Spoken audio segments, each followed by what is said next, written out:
Why you have to bring that ball? I ain't saying nothing if it get took. Y'all want to see a dead body? You guys want to go see a dead body? This is the question that this video is going to be about. And it's not just the line, but what each film does with it, what it reveals about the world that these kids are living in. Because here's the thing about that question, it means something totally different depending on where you're standing when you ask it.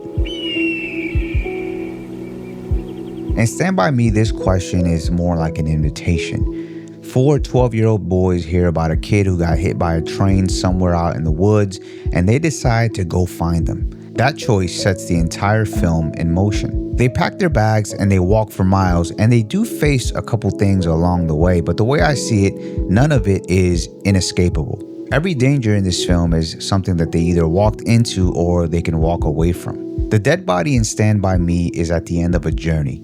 It's built up over the course of the film until it becomes this heavy symbolic thing. And when they finally reach it, when Gordy stands over Ray Brower in that field, it wrecks him just a bit. It's the moment that this movie has been building up to the entire time. And then they go home. And that's what I keep coming back to. They go home, they grow up.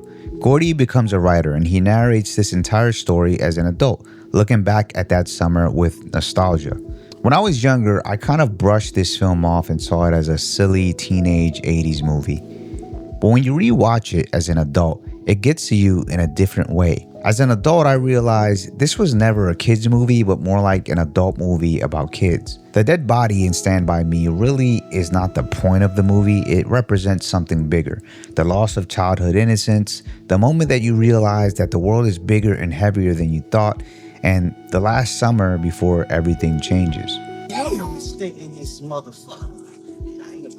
Hey, throw the ball. Throw that ball, you ain't gonna see it again. Man, don't you know this is a dead body?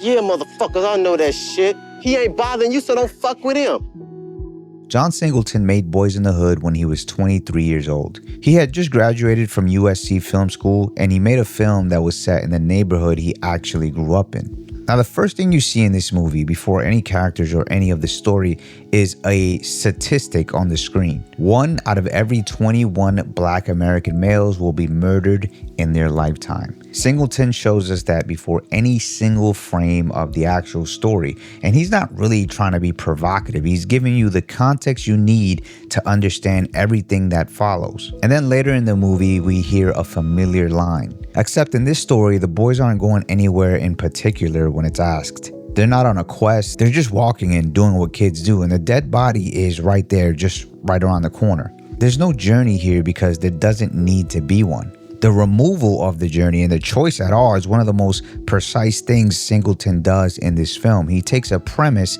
that in another movie would launch an adventure, and he strips it down to nothing. For these kids, this is just a regular Saturday afternoon. Okay then, what's the 3 rules? Break it down for me.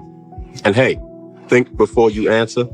Trey's childhood isn't without joy though. The film is full of it, but the joy exists alongside something that never goes away. It's a constant hum of danger that nobody in Stand By Me ever has to really hear. And then there's Ricky.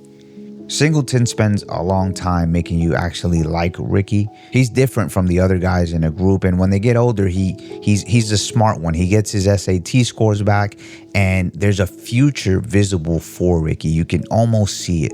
Singleton knows exactly what he's doing. Later in the movie, Ricky's death doesn't feel like a plot point. It feels like a loss. A specific, irreplaceable person is gone, not because the story needed a tragedy, but because Singleton is telling the truth about a world where this can happen to bad people and even good people like Ricky.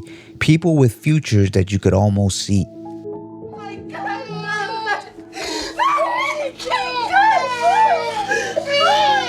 What y'all doing now?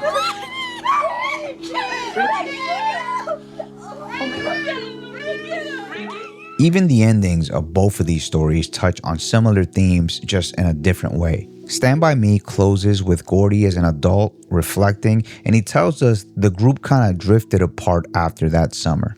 And then he mentions that Chris Chambers was killed years later, stepping in to break up a fight. But it's delivered like a memory, like something that happened to someone you used to know, filtered through time. Chris walks off at the end of the movie and fades away.